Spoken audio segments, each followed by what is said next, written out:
જય સ્વામિનારાયણ વિદ્યાર્થી મિત્રો, બાયોલોજી ઈ વિદ્યાના ક્લાસમાં આપનું સ્વાગત છે. ધોરણ 11 સાયન્સ ચેપ્ટર 9 જૈવિક અણુઓ. ટોપિક છે 9.6. એનસીઈઆરટી પ્રમાણે ટોપિક નંબર 9.6 ન્યુક્લિક એસિડ્સ અને નીટ પ્રમાણે એને આપણે સમજીએ. હવે આ ન્યુક્લિક એસિડ વિશે થોડી ઘણી જે કોઈ લાઈન છે એનસીઈઆરટીમાં એને આપણે સમજતા પહેલાં કમ્પ્લીટલી ન્યુક્લિક એસિડ વિશે માહિતી લઈએ અને એના વિશે સમજી લઈએ કે જીવંત પેશીમાં જે આપણે રાસાયણિક પૃથ્થકરણ કર્યું હતું શરૂઆતમાં, એમાં એસિડ દ્રાવ્ય ભાગમાં ન્યુક્લિયોટાઇડ એટલે કે પોલીન્યુક્લિયોટાઇડ એટલે ન્યુક્લિક એસિડ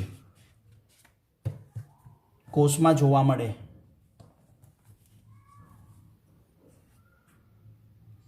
આ પોલીન્યુક્લિયોટાઇડે અનેક ન્યુક્લિયોટાઇડનો પોલિમર છે. પોલીન્યુક્લિયોટાઇડે અનેક ન્યુક્લિયોટાઇડનો પોલિમર છે. એટલે સામાન્ય રીતે આપણે એવી ચર્ચા કરી હતી કે મોનોમર ભેગા થઈને પોલિમર બને. તો અહીંયા પોલીન્યુક્લિયોટાઇડ શાનો પોલિમર કહેવાય? અનેક ન્યુક્લિયોટાઇડનો. એને ઇંગ્લિશમાં ન્યુક્લિયોટાઇડ કહેવાય ને ગુજરાતીમાં પણ ન્યુક્લિયોટાઇડ કહેવાય. એકદમ બેઝિક માહિતીથી આપણે શરૂ કરીએ છીએ. એટલે ખોરાકના આપણે કેટલા ઘટકો શીખતા હતા? 4 ઘટકો. આમ ખોરાકના ઘટકો જોવા જઈએ તો આપણા શરીરના પોષક ઘટકો કેટલા? તો એમાં 1 વોટર, 2 મિનરલ્સ એટલે કે ખનિજ ક્ષાર, 3 કાર્બોદિત, 4 લિપિડ, 5 પ્રોટીન, 6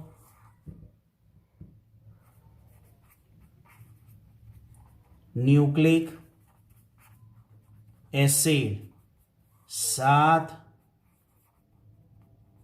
વિટામિન્સ. આ આપણા શરીરમાં લેવામાં આવતા પોષક ઘટક જેને આપણે ખોરાકમાં લઈએ છીએ. આ બે જે છે એ અકાર્બનિક દ્રવ્યો છે. કયા છે?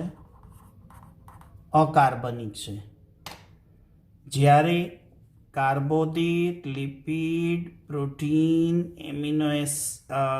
ન્યુક્લિક એસિડ ને વિટામિન આ બધા જ ઘટકો કાર્બનિક ઘટકો કહેવાય. તો એમાં આપણે કાર્બોદિત વિશે શીખી ગયા, લિપિડ વિશે, પ્રોટીન વિશે. હવે આપણે કયો ઘટક શીખીએ છીએ? Nucleic acid. જ્યારે વિટામિન્સ, ખનિજ ક્ષાર અને પાણી વિશેના 2 થી 3 પેજ PDF ફાઇલ આપણે તમને આપીશું કે જેની અંદરથી તમારે એને એક્સ્ટ્રા ડોઝ તરીકે સમજીને રીડિંગ કરી રાખવાનું. તો આપણે કયો ખોરાકનો ઘટક શીખીએ છીએ? Nucleic acid.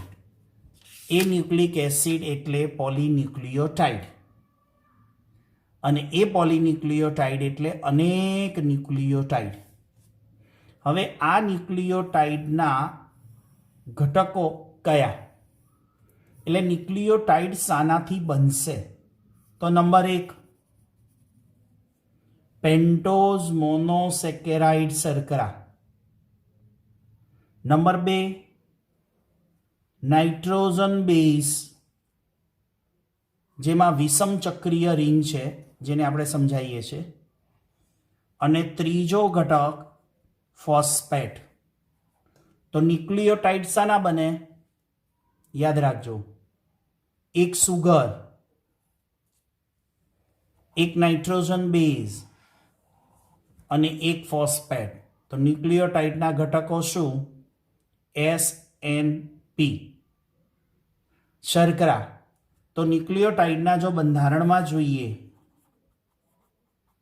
તો શર્કરા એટલે કાર્બન તો ખરો, હાઇડ્રોજન ખરો, ઓક્સિજન ખરો, તો CHO N એટલે નાઇટ્રોજન બેઝ તરીકે નાઇટ્રોજન પણ છે, એટલે ચોન વત્તા એમાં કયો ઘટક આવેલો છે?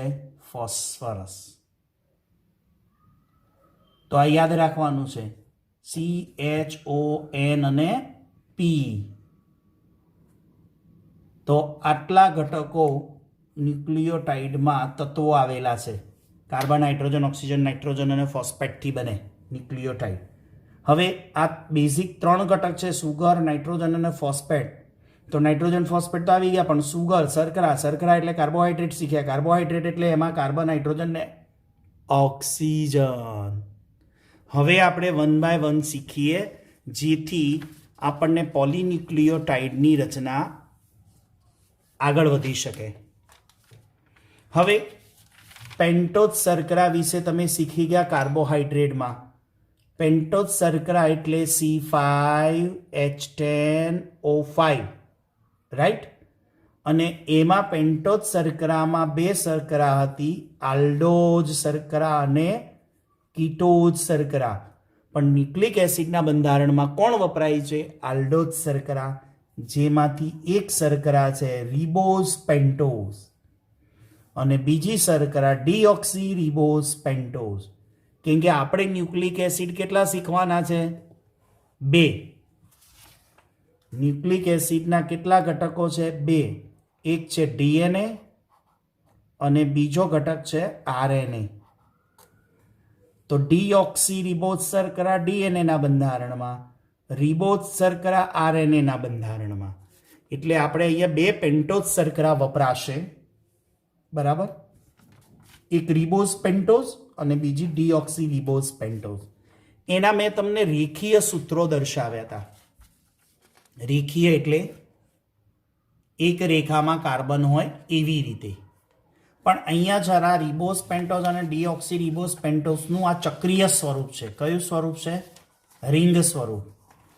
એટલે પહેલા કાર્બન અને ચોથા કાર્બનને આપણે પકડીએ બંને છેડેથી તો આવી રિંગ બને. તો આ પેન્ટોઝ શર્કરાને આવી રીતે સિમ્પલ રીતે ડ્રો કરીને તમને સમજાયું છે, બરાબર?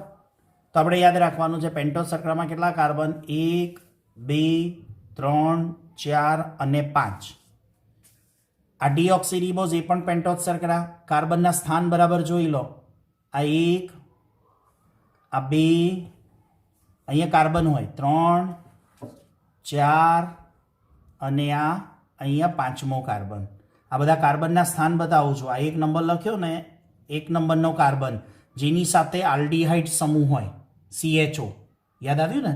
યસ. અને આ 2 નંબરનો કાર્બન, અહીંયા 3 નંબરનો કાર્બન, અહીંયા 4 નંબરનો કાર્બન અને અહીંયા 5 નંબરનો કાર્બન. આ કાર્બનના સ્થાન બતાવ્યા મેં. આ રિંગ સ્વરૂપે છે. આપણે રેખીય સ્વરૂપ જોયું હતું, એટલે એક જ રેખામાં બધા કાર્બન આપણે બતાવ્યા હતા. તો અત્યારે યાદ રાખવાનું છે કે પેન્ટોઝ શર્કરાને કેવી રીતે દોરાય? તો આવી રીતે રિબોઝ પેન્ટોઝ અને ડીઓક્સી રિબોઝ પેન્ટોઝ. હવે બીજો ઘટક લઈએ છીએ નાઇટ્રોજન બેઝ ઘટક, જેને આપણે N સિગ્નલ આપી છે. Nitrogen base. પેન્ટોઝ શર્કરા એટલે સુગર, એટલે S કોડવર્ડ વાપરીએ. હવે મિત્રો યાદ રાખજો, નાઇટ્રોજન જે બેઝ છે એમાં બે પ્રકારના છે, એક છે પ્યુરિન અને બીજો છે પિરિમિડિન. નાઇટ્રોજન બેઝ કેટલા પ્રકારના? પ્યુરિન અને પિરિમિડિન. આવું સરળ અને વ્યવસ્થિત આઈ થિંક એનસીઆરટીમાં ઉલ્લેખ જોવા નહીં મળે. બરાબર, કદાચ લખી હશે તો એકાદ બે લાઇનની અંદર પૂરું કરી દીધું હશે, પણ આપણે અહીંયા વ્યવસ્થિત ડીપની અંદર સમજીશું કે પ્યુરિન કોને કહેવાય અને પિરિમિડિન કોને કહેવાય. આવા નવા શબ્દો છે ને એટલે એને જરા પકડજો. પ્યુરાઇન એવું પણ બોલાય છે, પ્યુરિન અથવા પ્યુરાઇન, પિરિમિડિન અથવા પાયરિમિડિન. બરાબર, ઇંગ્લિશ ઉચ્ચારણ પ્રમાણે પ્યુરિન અથવા પ્યુરાઇન બોલાય, અહીંયા પિરિમિડિન અથવા પાયરિમિડિન બોલાય. હવે હું તમને સમજાવું કે પ્યુરિન અને પિરિમિડિન એકબીજાથી કઈ રીતે જુદા પડે. આની અંદર બે રિંગ હોય, બે રિંગ નહીં, બે રિંગ એટલે બે સર્કલ હોય, આમાં એક જ રિંગ હોય. હવે આ બે રિંગ કેવી રીતે બને તો નોંધી રાખવાનું મિત્રો, પ્યુરિનમાં કાર્બનની સંખ્યા 5 હોય, નાઇટ્રોજનની સંખ્યા 4, એટલે ટોટલ આપણને બે રિંગની અંદર કેટલા જોવા મળે? 9. બરાબર, ચોપડીમાં સાઈડમાં પ્યુરિન અને પિરિમિડિન કરે. આમાં કાર્બનની સંખ્યા કેટલી? 4. નાઇટ્રોજનની સંખ્યા કેટલી? 2. અને આમાં તમારે શું કરવાનું? 4 + 2 કેટલા થાય? 6. આની અંદર કેટલા દ્વિબંધ હોય? 4 દ્વિબંધ. આમાં કેટલા? 3 દ્વિબંધ હોય.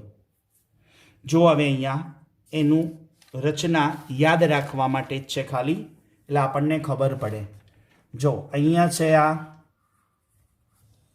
પ્યુરિન અને આ છે પિરિમિડિન. તમને સરળ રીતે સમજાય ને એના માટે મેં જો અહીંયા ડ્રો કર્યું છે. ત્યાં કેટલી રિંગ દેખાય તમને? 2 રિંગ દેખાય છે ને, 2 સર્કલ. ઓકે, અહીંયા પિરિમિડિનમાં શું કીધું મેં? 1 રિંગ એટલે 1 સર્કલ છે. ચલો તો જો હવે પિરિમિડિનમાં આગળ શું લખ્યું? કાર્બન કેટલા? કાર્બન કેટલા? 5. તો જો કાર્બન 5 છે, 1 2 3 4 અને 5. નાઇટ્રોજન કેટલા છે? 4. 1 2 3 અને 4. તો આ 5 તત્વો અને આ 4 તત્વો એટલે 9 તત્વોથી આ 2 રિંગ બની. કેટલા દ્વિબંધ કીધા? 4 દ્વિબંધ, 1 2 3 અને 4. આ દ્વિબંધના સ્થાન બદલાતા રહે, કારણ આની સાથે કોણ જોડાય છે એને આધારે બદલાતા રહે. પિરિમિડિન, પિરિમિડિનમાં કેટલી રિંગ દેખાય છે? 1 રિંગ છે. એની અંદર આપણે કાર્બન કેટલા કીધા? 4. 1 2 3 અને 4. નાઇટ્રોજન કેટલા કીધા? 2. એટલે 6 થઈ ગયા. એટલે 4 ને 2 6. તો જો આમ જો ખૂણા જોવા જાઓ ને તો કેટલા પડે? 1 2 3 4 5 6 7 8 અને 9 થઈ ગયા. અહીંયા 1, આમ જો ચાલીએ તો 2 3 4 5 અને 6. તો આ 9 સ્થાન થયા. 9 સ્થાન છે એમાં કાર્બનના સ્થાન કેટલા છે? 5. અને નાઇટ્રોજનના સ્થાન કેટલા છે? 3. આમાં ટોટલ કેટલા સ્થાન છે? 6. એમાં કાર્બનના સ્થાન કેટલા છે? 4. અને નાઇટ્રોજનના સ્થાન કેટલા છે? 2. બસ આટલું યાદ રાખવાનું છે કે આવું બંધારણ 2 રિંગ જોવા મળે તો પ્યુરિન અને આવી એક સિંગલ રિંગ જોવા મળે તો પિરિમિડિન. તો પ્યુરિનના ઉદાહરણ શું છે? એડેનિન અને ગ્વાનિન. અહીંયા પિરિમિડિનના ઉદાહરણ શું છે? થાઇમિન, સાઇટોસિન અને યુરેસિલ. હવે એડેનિનને એ કહેવાય, ગ્વાનિનને જી કહેવાય, થાઇમિનને ટી કહેવાય, સાઇટોસિનને સી કહેવાય અને યુરેસિલને યુ કહેવાય. પણ મિત્રો યાદ રાખજો કે આ 2 રિંગ જે બનીને એમાં આ બીજી રિંગને કારણે ચાંચ બને છે. જો એટલે તમારે અહીંયા શું યાદ રાખવાનું? પ્યુરિનમાં શું યાદ રાખવાની? આવી ચાંચ.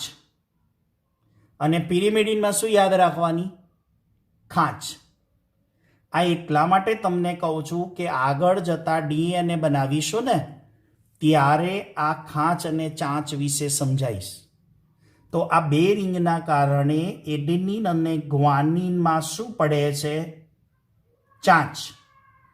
અને થાયમિન, સાઇટોસિન, યુરેસિલમાં પિરિમિડિન ઘટકો છે, એટલે એમાં શું પડે છે? ખાંચ. આ યાદ રાખજો, આ કોમ્બિનેશન. એ આગળ જતાં આપણને એનો ઉપયોગ ખબર પડશે કે આ ચાંચ અને ખાંચ કેમ છે, જેનો અત્યારે વિડીયો લેક્ચરમાં જવાબ ન આપી શકાય. બરાબર? હવે ત્રીજો કયો ઘટક? આપણે ટોપિક ચાલે છે ન્યુક્લિયોઇક એસિડ. એમાં ન્યુક્લિયોટાઇડ એનો ત્રીજો ઘટક ફોસ્ફેટ અથવા ફોસ્ફોરિક એસિડ. ફોસ્ફેટ અથવા ફોસ્ફોરિક એસિડ, જેને ફોસ્ફેટ વપરાય છે ને કયા સ્વરૂપે છે? H3PO4. બરાબર? એ H3PO4 નું બંધારણ કંઈક આવું છે. H3 એટલે 1 2 3 H, P1 અને ઓક્સિજન 4 1 2 3, એટલે ફોસ્ફેટની 3 બાજુ OH સમૂહ છે અને એક બાજુ ડબલ બોન્ડથી O છે. આ ફોસ્ફેટ અણુ જેને આપણે H3PO4 તરીકે આવેલો છે, ફોસ્ફોરિક એસિડ. તો આ થયા ન્યુક્લિયોટાઇડના 3 ઘટકો: શર્કરા, નાઇટ્રોજન બેઝ અને ફોસ્ફેટ. તો આવતા વિડીયોમાં આપણે નેક્સ્ટ કેવી રીતે આગળ વધવું, જેમાં ન્યુક્લિયોસાઇડ અને ત્યારબાદ ન્યુક્લિયોટાઇડની રચના શીખીએ. તો આવતા વિડીયો લેક્ચર સુધી સૌ વિદ્યાર્થી મિત્રોને જય સ્વામિનારાયણ.